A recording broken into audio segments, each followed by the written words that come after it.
የአውሮፓ ታላላቅ ክለቦችን የተመለከተ ወቅታዊና ዕለታዊ ጥንቅሮችን ከምታደምጡበት የዩቲዩብ ቻናላችን የመረጃ ሰዓታችን ላይ ትገኛላችሁ። በርከት ያሉ ስፖርታዊ ጥንቅሮችን ለዚህም ሰዓት ይዘንላችሁ መተናል።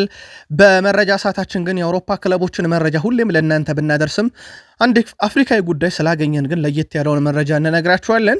ከዛ እንደተለመደው በአውሮፓ የመረጃ ሰዓታችን ትልልቆቹን ክለቦች የተመለከተ ወቅታዊና ዕለታዊ ጥንቅሮቻችን ይቀጥላሉ። ሪያል ማድሪድ በዣቪ አሎንሶ ላይ ምን አይነት ውሳኔ ወሰነ? ሲጠበቅ የነበረ ሁነት ነው። ውሳኔው ተላልፏል፣ እነግራችኋለን።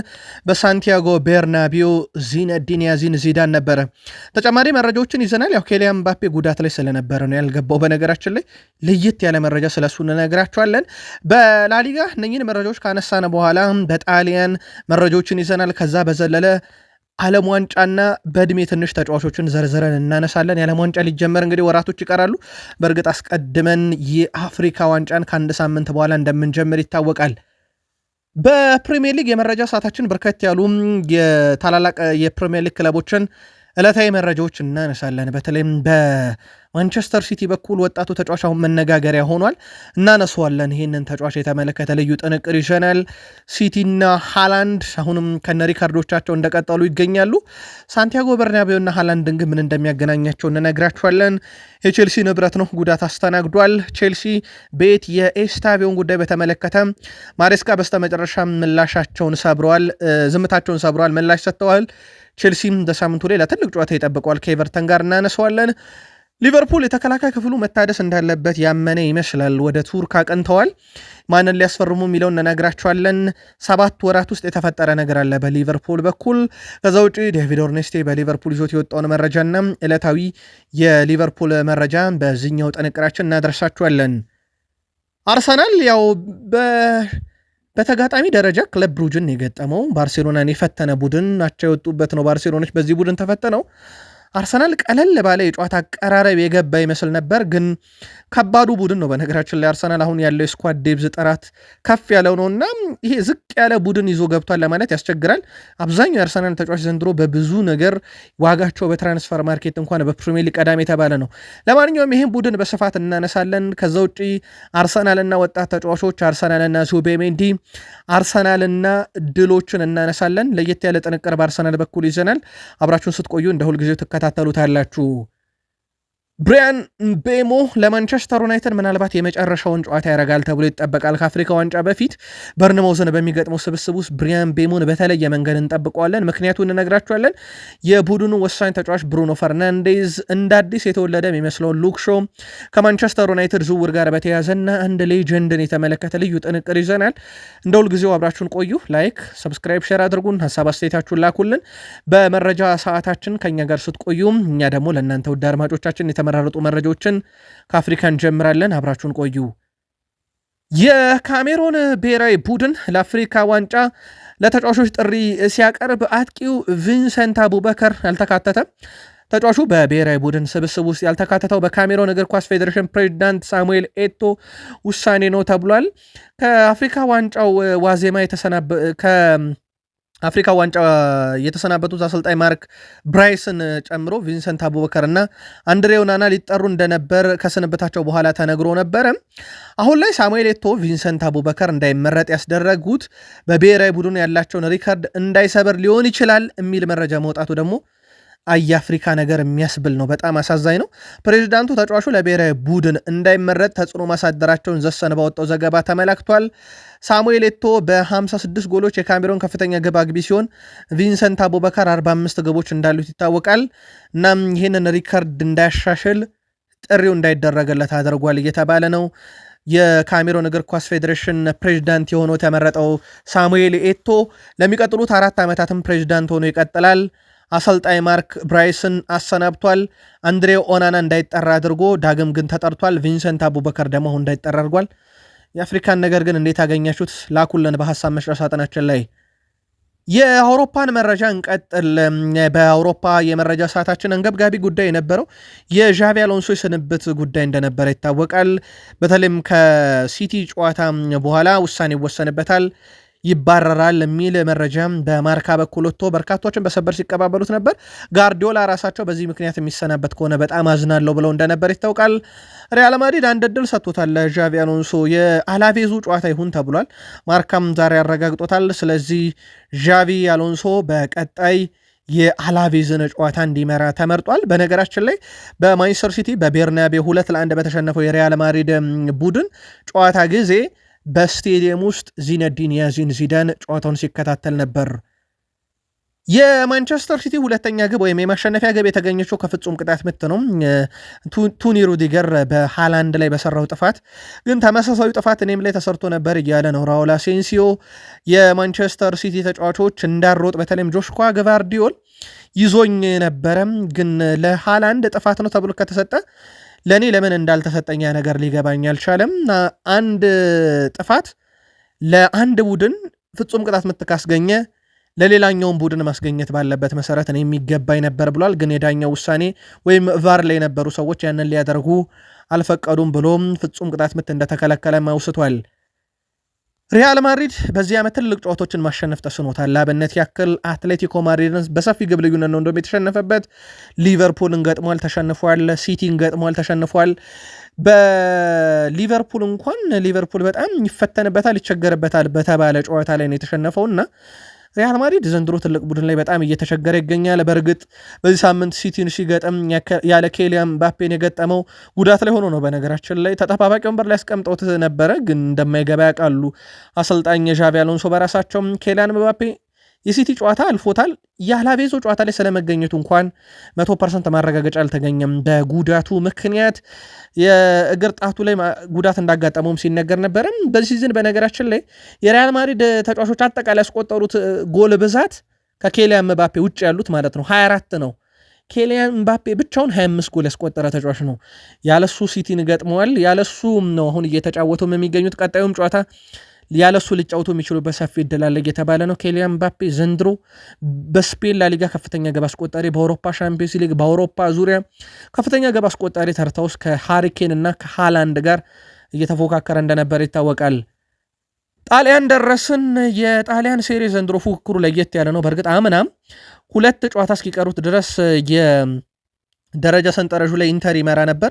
ከዛ በኋላ ግን ናፖሊ ተረክቦት በዛው እንደጨረሰው ይታወቃል። እስከ መጨረሻ ቀን ዋንጫ የሚበላውን ቡድን አምና አናቅም ነበረ። ዘንድሮም ተመሳሳዩ የሚቀጥል ይመስላል። ፉክክሩ ጠንከር ያለ ነው። ዘንድሮም በጣሊያን ሴሬ ኮከብ ግባግቢዎችም በዛው ልክ ፉክክራቸውን አጠናክረው ቀጥሏል። ሁለቱ የሚላን ከተማ ክለቦች የኢንተር ሚላኑ ላውታሮ ማርቲኔዝ እና የኤስ ሚላኑ ክርስቲያን ፖሊሲች 7 ግቦችን አስቆጥረው አንገት ለአንገት ተናንቀው ቀጥሏል። በእርግጥ ሌሎችም ተጫዋቾች አሉ። ላብነት ከኢንተር ካህሉንጉሉ 6 አለው። ከቦሎኛ ኦርሲል ወደ 6 ግብ አለው። ራፋኤል ሊያው ከኤስ ሚላን 5፣ ኬንያልዲስ ከዩቬንቱስ 5 አለው።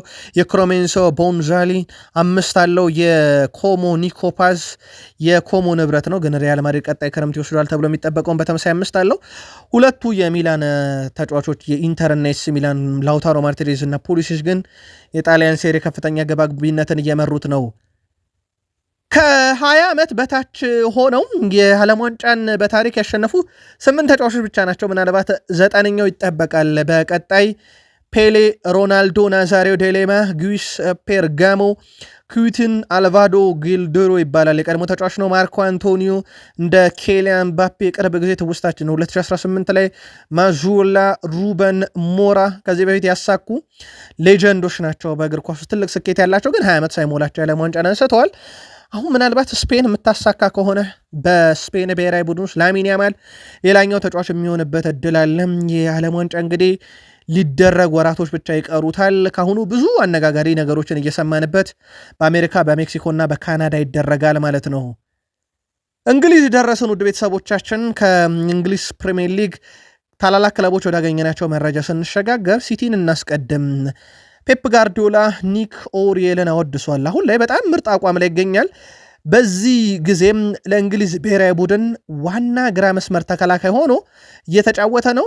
የሚያስደንቅ ፍጥነትና ብቃት አለው፣ ግን አንዳንድ ስህተት ይሰራል። ግን እሱን ለመቅረፍ ገና ብዙ ልምድ የሚያካብትበት እድሜ ያለውና እድሜው እየገፋ ሲመጣ ወይም እየጨመረ ሲመጣ ብዙ ጨዋታዎችን ሲያደርግ ጥቃቅን ስህተቶችን ማረም ይችላል ብለዋል በሲቲና በማድሪድ ጨዋታ ያውም ቤርናቢዮ ላይ የነበረ ጨዋታ የጨዋታ ኮከብ እሱ ነው ያለው። ያሁላ ኮከብ ሜዳ ላይ ያለ የጨዋታ ኮከብ የነበረው እሱ እንደነበረ ይታወቃል። የአቻነቷን ግብ ያስቆጠረው እሱ ነበረ። የሃላንድ ፍጹም ቅጣት ምት ስትገኝ ለሃላንድ ኳሱን ያሻገረው እሱ ነበረ። በኋላ ላይ ሃላንድ ያችን ኳስ ሊያገኝ በነበረ ጥረት ነው ጥፋት ተሰርቶ በፍጹም ቅጣት ምት የመጣው። በጣም አስደናቂ ጊዜን እያሳለፈ ይገኛል በሲቲም ቤት። ሃላንድን እናንሳም። ሃላንድ ሁለተኛው የሲቲ ሰው ሆኗል። 32 የአውሮፓ ሻምፒዮንስ ሊግ ግቦችን ለሲቲ ያስቆጥሯል። 35 ጨዋታ ብቻ ነው በእርግጥ የፈጀበት። ኩን አጌሮ 64 ጨዋታ ተጫውቶ 36 ግብ አስቆጥሮ የምንጊዜ የሲቲ ከፍተኛ የአውሮፓ ሻምፒዮንስ ሊግ ግብ አስቆጣሪ እንደሆነ ይታወቃል። አሁን የኩን አጌሮን ሪከርድ ለመስተካከል 4 ግብ ለመብለጥ 5 ግብ ብቻ ይቀረዋል። ግን ይህን ለማድረግ ሃላንድ የፈጀበት በጣም ጥቂት የሚባል ጨዋታ ነው። በ35 ጨዋታ ነው 32 ግብ ላይ የደረሰው። ሃላንድ በሻምፒዮንስ ሊግን ብናየው እንደ አጠቃላይ በ54 ጨዋታ 55 ግብ 5 አሲስት አለው። በ54 ጨዋታ 60 የግብ አስተዋጽኦን ደርሷል። ይሄ በአውሮፓ ሻምፒዮንስ ሊግ ምናልባትም ሪከርዶችን እያሻሻለ ካሁኑ እንዲሄድ ያስቻለውና በቀጣይም ደግሞ በእግር ኳስ ውስጥ እነኚህ ከፍተኛ ግብ ያስቆጠሩትን እነ ሜሲን እነ ክርስቲያኖ ሮናልዶ፣ ሮቤርት ሌዋንዶስኪን አካባቢ ለመድረስ በጉዞ ደረጃ ካየነው በጣም ትልቅ የሚባል ጉዞ ላይ ይገኛል። ሃላንድ በዚህ ሲዝን በክለቡ ማንቸስተር ሲቲ እና በሀገሩ ኖርዌይ ያው ኖርዌይ ለዓለም ዋንጫ እንዳበቃ ይታወቃል። 26 ጨዋታን በድምሩ አድርጓል ለክለብና ለሀገሩ 34ኛ ግብ ላይ ደርሷል። 5 አሲስት አለው። እስካሁን ያስቆጠረው የፍጹም ቅጣት ምት ብዛት 2 ብቻ ነው። የበርናቦን ጨዋታ ደምረንለት 39 የግብ አስተዋጽኦ አለው። ዘንድሮ ለአውሮፓ የወርቅ ጫማን በትክክል እየተወዳደረ ያለ ተጫዋች ሆኗል። በሃላንድ በኩል በነገራችን ላይ ትላንትና የፍጹም ቅጣት ምት ግቡን ካስቆጠረ በኋላ ቤርናቢዮ ማለት ማንም ሰው ሊጫወትበት የሚሻው ሜዳ ነው፣ ፍጹም የተለየ ስቴዲየም ብሎታል እና ጎል አስቆጠረ። ብዙ የተጋነነ ደስታ ግን ሲገልጽ አልተመለከትንም። ከዚህ ጀርባ ያለው ምንድን ነው የሚለው ግን በብዙ ሚዲያዎች ላይ እየተነገረ አይደለም። ሃላንድ በጣም ቅዝቅዝ ያለ የደስታ አገላለጽ ነው የተመለከትንበት። ምናልባት የሲቲ ደጋፊዎች አስተውላችሁታል የሃላንድን ግብ ካስቆጠረ በኋላ የነበረው ደስታ። ምክንያቱም ያቺ ግብ ሪያል ማድሪድ ሲመራቸው ነበረና ወደ መሪነት ሲቲን የቀየረች ግብ እንደነበረች የሚዘነጋ አይደለም። ቼልሲ ቤት ደረስን ውድ ቤተሰቦቻችን። በቼልሲ መረጃችን አስቀድመን ግብ ጠባቂ ሮበርት ሳንቼዝን እናንሳ። ሮበርት ሳንቼዝ የፒኤፍኤ የወሩ ምርጥ ተጫዋች በመባል መመረጡ ይፋ ተደርጓል። ቼልሲ ቤት ሽንፈት በመጣ ቁጥር ወይም ቼልሲ ነጥብ ሲጥል ከሚወቀሱ ተጫዋቾች አንደኛው እሱ ነው። በማሬስካ ቡድን ውስጥ ጣት ይቀሰርበታል። በሚዲያውም በደጋፊዎችም ዘንድ ሮበርት ሳንቼዝ ይወቀሳል። ሌጀንዶች ሮበርት ሳንቼዝን ቼልሲ ይዞ እንዴት ነው ዋንጫ የሚያነሳው የሚል ቅሬታን ያነሱበታል። እሳቸው ደግሞ እኛ ስንሸነፍ ነው ቡድን ውስጥ ልምድ የላቸውም ልጆች ናቸው የምንባለው፣ ስናሸንፍ ግን ወጣቶቹ አሸነፉ ተብሎ ዜና ይሰራልንም ማለታቸው ይታወቃል ማሬስካ። አሁን ደግሞ ሮበርት ሳንቼዝ የደጋፊዎች የወሩ ምርጥ ተጫዋች ተብሎ ተመርጧል። ምናልባት ይገባዋል አይገባውም፣ የኖቬምበር ወር ነው። የኖቬምበር ወር ምርጥ ተጫዋች በፒኤፍኤ ተብሏል። እናንተ ምልከታ ግን በሀሳብ መስጫ ሳጥናችን ላኩልን። ከሰሞኑ አንድ መረጃ ስናቀርብ ሊያም ዴላፕ ስለተጎዳ ኢማኑኤል ሜጋ ወደ ቼልሲ አይመጣም ብለናችሁ ነበረ። ግን የስትራስቡርጉ ተጫዋች ጉዳት አጋጥሞታል። የቼልሲው ንብረት ለ6 ሳምንት ከሜዳ እንደሚርቅ ነው ለኤኪፕ ያረጋገጠው። ስለዚህ ተጫዋቹ በማገገም ሂደት ላይ ነው የሚገኘው። እንዳልኳችሁ ወደ ቼልሲ አይጠበቅም። አሁን ቼልሲ ቤት የሰሞኑ አነጋጋሪ ጉዳይ ነበረው። በሻምፒዮንስ ሊግ በአታላንታ በተሸነፈው ቡድን ውስጥ ኤስታቪዮ 90ንም ደቂቃ ወደ ሜዳ አልገባም ነበር እና በዚህ ሲወቀሱ እንደነበረ ይታወቃል። ማሬስካ ያው ምላሻቸውን ሰጥቷል።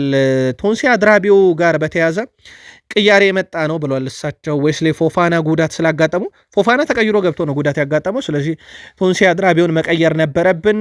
እኛ በእቅዳችን ውስጥ መሰረት ኤስታቪዮን አሊያም እንደ አንድሬ ሳንቶስም ያለ ተጫዋች ማስገባት አቅደን ነበር መጀመሪያ ላይ፣ ግን በጉዳት ምክንያት ነው ወደ ሜዳ ያስገባ ነው። ከዚህ ጋር በተያያዘ ብቻ ነው እንጂ ኤስታቪዮ ሳያስፈልገን ቀርቶ አይደለም፣ አስገዳጅ ሁኔታዎች ስለገጠሙን ነው ብለዋል። ቼልሲ ቀጣይ ከኤቨርተን ጋር በፕሪሚየር ሊግ 16ኛ ሳምንት መርሃ ግብሩን ያደርጋል። በዋና ዳኝነት ስቱዋርት አትዌል፣ በዋና ዳኝነት ይህንን ጨዋታ ቶም ብራማሌ፣ በቫር ዳኝነት ደግሞ ስቱዋርት አትዌል እንዲመሩ ተሹመዋል። ሊቨርፑል ምንም ጥያቄ የለውም ዘንድሮ ብዙ ጥያቄ የሚነሳበት ቡድን ሆኗል። ወጥ አቋም እያሳየ አይደለም ቡድኑ። በተለይም የመከላከል ክፍሉ ላይ የሚሰሩ ስህተቶች ዘንድሮ ደግሞ ከሊቨርፑል የሚጠበቁ አይነት አይደሉም። ምክንያቱም ይህ የተከላካይ ክፍል ለዘመናት የነበረው ጥንካሬ ይታወቃል። አሁን ግን ቅያሬ ሳይፈልግ አይቀርም። ሊቨርፑል የ24 ዓመቱን አይቮሪያዊ የጋላታሳራይ ተከላካይ ዊልፍሬድ ሴንጎን ሁኔታ እየተከታተለ ነው ተብሏል። ከ38 ሚሊዮን ፓውንድ በላይ ማቅረብ ፍላጎት እንደሌለው ነው ግን ፕሪሚየር ፉትቦል ዛሬ በዘገባው ይዞት የወጣው። ከዚህ ጋር በተያያዘ የሊቨርፑል ሰዎች ስለ ተጫዋቹ በቂ መረጃን ያሰባስባሉ ተብሎ ይጠበቃል። በቀጣይ ቀናት ጋላታሳራይ ተጫዋቹን ይለቃል ወይ፣ ሊቨርፑል ሊያቀርበው ያሰበው እስከ 38 ሚሊዮን ፓውንድ ተቀባይነት ይኖራል የሚለውን እንከታተለዋለን። ሳላ በፕሪሚየር ሊግ ዋንጫውን የወርቅ ሽልማቱን ከፍተኛ አሲስት አድራጊነቱን ያ ሁሉ ሽልማት ጠራርጎ የወሰደው ከ7 ወር በፊት ነው። በ7 ወራት ውስጥ ሳላ የቡድኑ ቁጥር 1 ተሰላፊ መሆን ተስኖታል። በሁለቱ ምስሎች መካከል ከላይ የሊቨርፑል ባለክብር ሆኖ ያለው ምስልና ከታች ጂም ውስጥ ሆኖ በዚህ ሳምንት የለቀቀው ምስል መካከል የ7 ወር ልዩነት አለ። 7 ወር በእግር ኳስ ውስጥ አንድን ተጫዋች ከቡድኑ ቁልፍ ተጫዋችነት ወደ ተጠባባቂ ተጫዋችነት ቀየራ። ሊቨርፑል ቤት የሰሞኑ መነጋገሪያ ጉዳይ እንደነበረ ይታወቃል። የሳላህን የቅርብ አስተያየቶች ክለቡን መልቀቅ ወይም የአርኔ ስሎትን ስንብት ለማፍጠን የተደረገ ነው ወይ በሚለው ጉዳይ ላይ ዴቪድ ኦርኔስቲ የግል መልከታውን አጋርቷል። ሊቨርፑል ግን እሱን የመሸጥ ፍላጎት እንደሌላቸው አጥብቀው ይናገራሉ። የክለቡ ኃላፊዎች የሳላ ውል እስከ 27 ድረስ እንደሚቆይና በቅርቡ ከመጀመሪያዎቹ 11 ተጫዋች መካከል አለመገኘቱ የአጭር ጊዜ ውሳኔ ብቻ እንደሆነ ያምናሉ። ሁኔታው ምን ያህል በፍጥነት እንደተባባሰ ሲያዩ ተገርመዋል ብለዋል ኃላፊዎቹ። ነገር ግን የሚቀጥለው እርምጃ የሳላ እንደሚሆን ይሰማቸዋል። ለመልቀቅ ከፈለገ በግልጽ ማሳወቅና ምንም እርምጃዎችን መከተል እንደሌለበት በማስረዳት ይህም ሊቨርፑል በዚህ መሰረት ምላሽ እንዲሰጥ ያስችሏል ተብሏል። በዴቪድ ኦርንስቲ በኩል የቀረበ ሀሳብ ነው። የሳላህ አቋም ጽኑ ሆኖ ከቀጠለና ምንም አይነት መፍትሄ ማግኘት ካልቻለ ሁኔታውን መቆጣጠር የማይቻልበት ደረጃ ላይ ሊደርስ እንደሚችል ይታመናልና በዚህ መሰረት የሊቨርፑል ኃላፊዎች ውሳኔውን በሙሉ ለሳላህ ሊሰጡት ይችላሉ። ነገር ግን እነሱ ከቡድኑ የቀነሱት ጊዜያዊ መፍትሄ ብቻ አድርገው በሚለው አቋማቸው ላይ ናቸው። ስለዚህ ሳላህ ይህንን ጊዜያዊ መፍትሄ ተረድቶ ወደ ክለቡ ይመለሳል ወይም ደግሞ ከክለቡ ጋር የገባውን ሰጣ ገባ ይፈታል ብለው ይጠብቃሉ። ካልሆነ ግን ሳላህ በገዛ ፈቃዱም ለመልቀቅ ከወሰነ ውሉን ሊቨርፑል ሊያቋርጥለት ይችላል የሚል መረጃን ዛሬ ዴቪድ ኦርኔስቲ በፊት ገጹ ላይ ይዞት ወጥቷል። ሊቨርፑል ያለ ሳላህ እየተጫወተ ነው። ያደረጋቸውን የመጨረሻ 4 ጨዋታ ላይ ሽንፈት አላስተናገደም። በነገራችን ላይ ዌስትሃምን 2-0 አሸነፈ። ከሰንደርላንድ ጋር 1-1 ተጠናቀቀ። ሊድስ ዩናይትድ ጋር 3-3 ተጠናቀቀ። ኢንተርን 1-0 አሸነፈ። በነገራችን ላይ ሊቨርፑል ከነኛ 4 ጨዋታ አንዱን ነው ሜዳው ላይ የተጫወተው። ከሰንደርላንድ ጋር 1-1 የተጠናቀቀውን ጨዋታ ከዛ ውጭ ዌስትሃምን ለንደን ስቴዲየም ድረስ ሄዶ ነው 2-0 ያሸነፈው። በኢንተር ላይ የተቀናጀው ድል የመጣው ዩሴፔ ሜዛ ስቴዲየም ጣሊያን ድረስ ሄዶ ነው።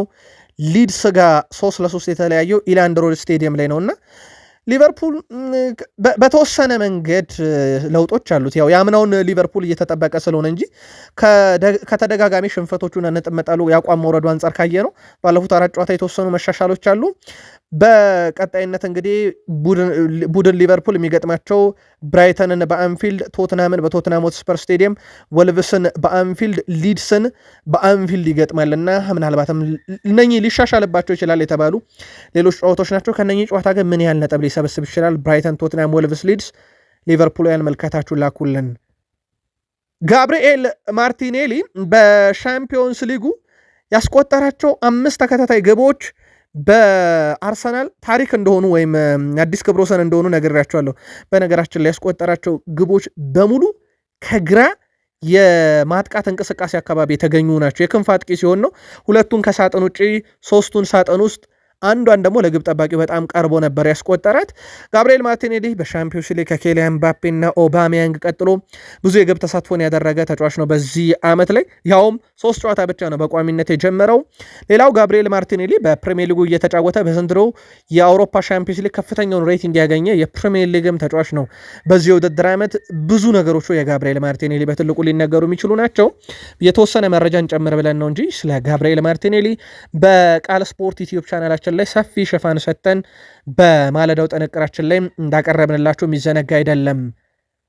ማዱኬም ያው የጨዋታ ኮከብ ተብሎ እንደተመረጠ ነግረናችኋል። 2 ግቦችን አስቆጥሯል። አንዷ ግቡ ደግሞ በጣም ፍጹም አስደናቂ ነበረች።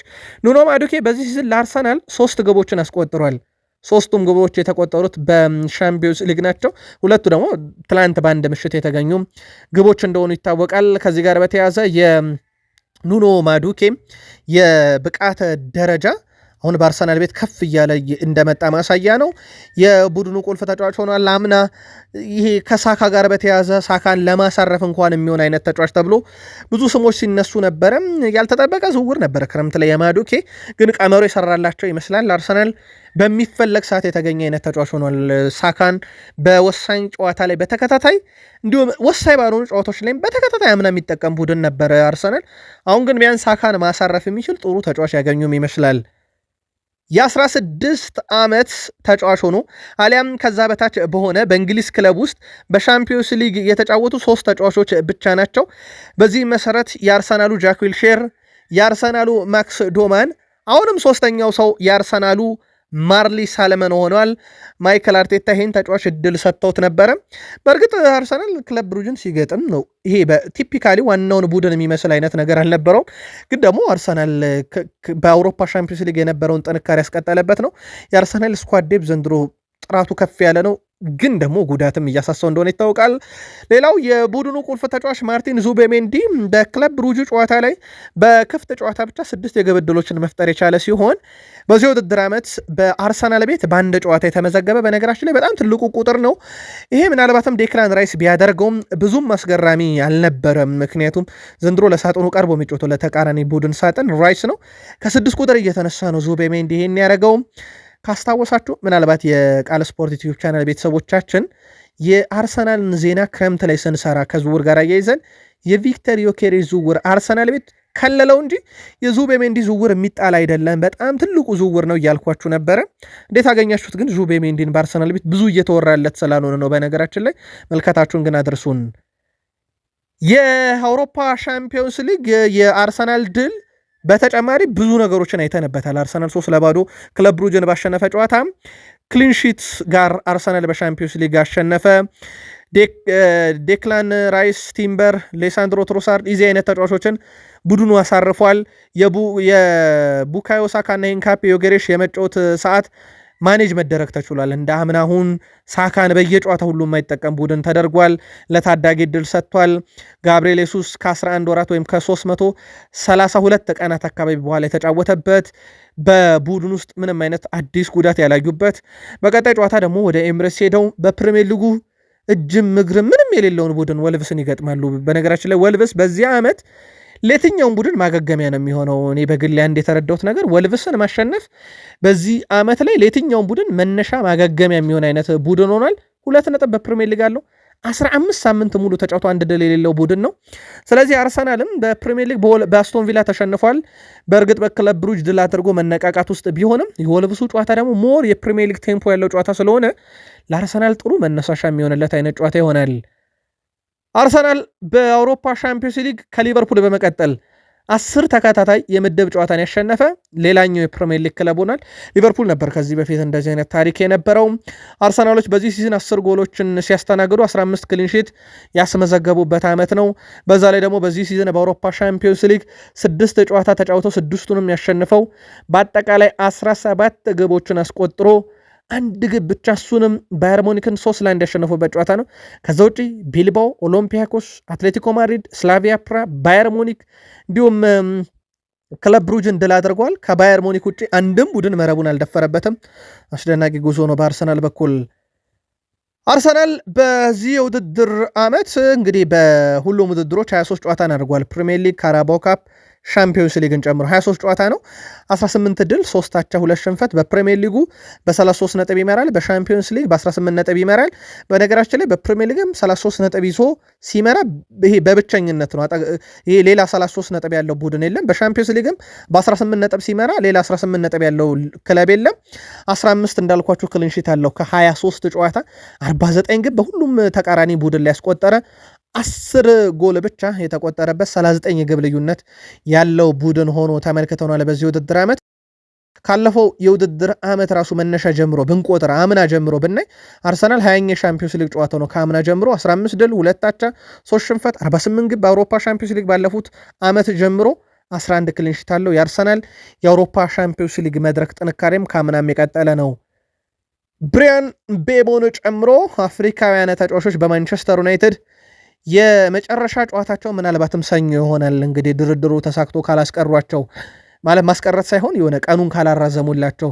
ብራያን ቤሞ በፕሪሚየር ሊግ ሲጫወት የሆነ ግብ የሚያስቆጠርባቸው አይነት ክለቦች አሉ። ለአብነት የብራይተንን በዚህ አይነት መንገድ ዜና ሰርተንላችሁ ብራይተን ላይ 2 ጎል አስቆጥሮ ነበረ ብራያን ቤሞ። አሁን ደግሞ የዩናይትድ የአጥቂ ክፍል ተጫዋች ብራያን ቤሞ በርንማውዝን ይገጥማል።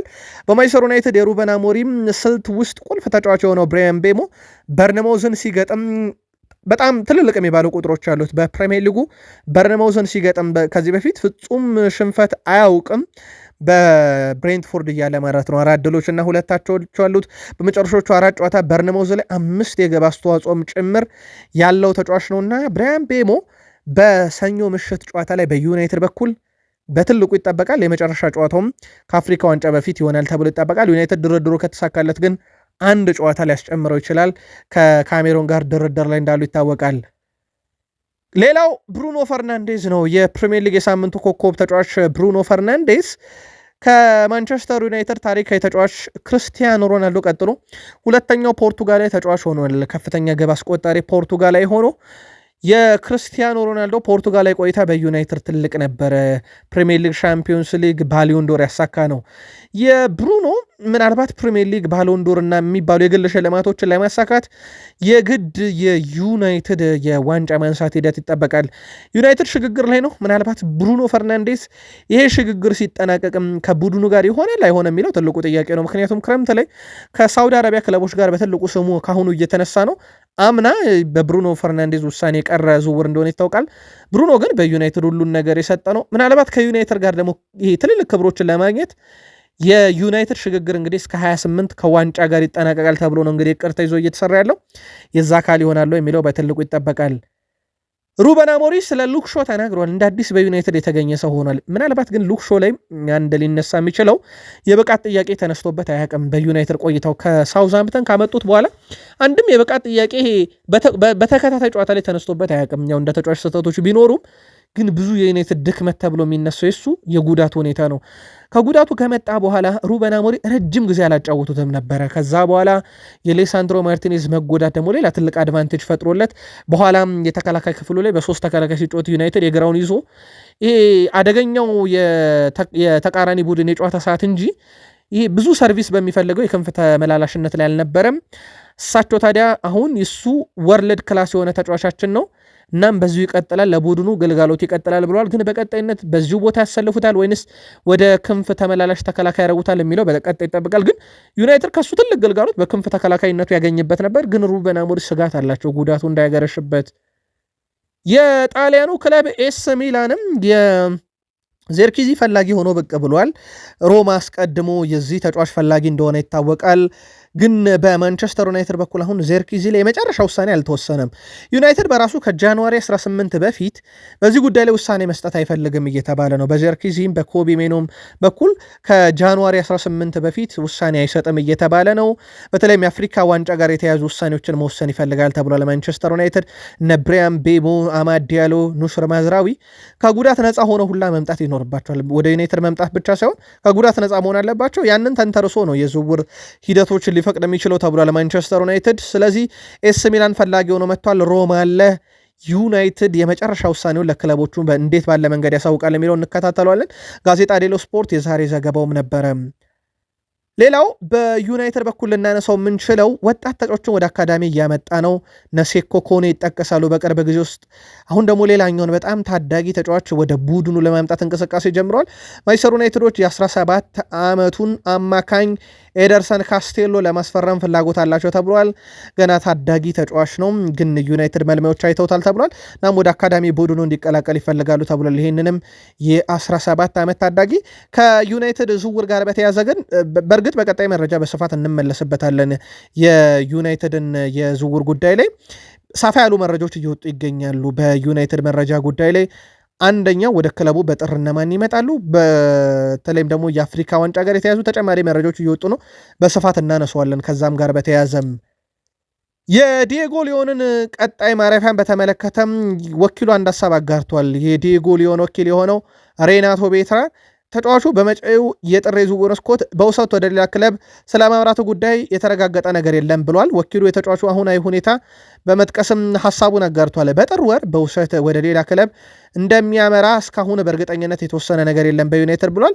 እሱ በአሁኑ ሰዓት በጥሩ ሁኔታ እየተሻሻለ ይገኛል። ከ21 ዓመት በታች ቡድን ጋር የመጫወት እድልና ደቂቆች እያገኘ ነው። ይህ ደግሞ እንደ ትልቅና እንደ ጥሩ አጋጣሚ ነው የሚያየው ተጫዋቹ። ምናልባትም ተጫዋቹ በቀጣይ በማንቸስተር ዩናይትድ ዋናው ቡድን ውስጥ እድል በሚያገኝበትም ሁኔታ ላይ ይሰራል። ግን በጥር ላይ ክለቡን ለቆ ወደ ሌሎች ክለቦች ያመራል በሚለው ጉዳይ ላይ እስካሁን ውሳኔ የተወሰነ ነገር የለም ብሏል የዲየጎ ሊዮን ወኪል። ማንቸስተር ዩናይትድም ከዚህ ጋር በተያያዘ እንዳልኳችሁ ውሳኔዎቹ በትልቁ የሚጠበቁ ነው የሚሆነው። የማንቸስተር ዩናይትድ የስኳድ ዴብስ ሰፊ ነው፣ ግን ደግሞ ሩበን አሞሪም ብዙ ወጣት ተጫዋቾችን እድል እየሰጡ አይደለም በሚል ትችት እንደሚቀርብባቸውም ይታወቃል። የማንቸስተር ዩናይትድ ኮከብ የሆነው ፖል ስኮልስ ከሌጀንዶች ውስጥ ይጠቀሳል። ከሰሞኑ ብዙ ሀሳቦችን እያጋራ ነበረ ፖል ስኮልስ በተለይ በኮቢ ሜኖ ጉዳይ። ጊቭ ሚ ስፖርት በፕሪሚየር ሊግ የምንጊዜም ምርጥ አማካዮች ከ1 እስከ 10 ምረጡ ብሎ በማህበራዊ ትስስር ገጽ ላይ ለአድማጭ ተመልካቹ እድል ሰጥቶ ነበረና በተሰበሰበ ድምፅ በጊቭ ሚ ስፖርት አዘጋጆች በተሰጠ ድምፅ አጠቃላይ ማለት ነው ፖል ስኮልስ ከዩናይትድ ጋር 11 የፕሪሚየር ሊግ ዋንጫና 2 የሻምፒዮንስ ሊግ ዋንጫን ጨምሮ ያነሳው ተጫዋች የጊቭ ሚ ስፖርት የፕሪሚየር ሊጉ የምንጊዜ ምርጡ አማካይ ተብሎ ተመርጧል። 2ኛ ጄራርድ፣ 3ኛ ፍራንክ ላምፓርድ፣ 4ኛ ሪያን ጊግስ፣ 5ኛ ኬቨን ደብሮይነ፣ 6ኛ ፓትሪክ ቬራ፣ 7ኛ ሮይ ኪን፣ 8ኛ ዳቪድ ሲልቫ፣ 9ኛ ያያ ቱሬ፣ 10ኛ ንጎሎ ካንቴ ሆኗል። ከ1 እስከ 3 ያሉት አንደኛ ዩናይትድ፣ 2ኛ የሊቨርፑል፣ 3ኛ የቼልሲ ሰው ይሁኑ እንጂ ሶስቱም እንግሊዛውያን ናቸው።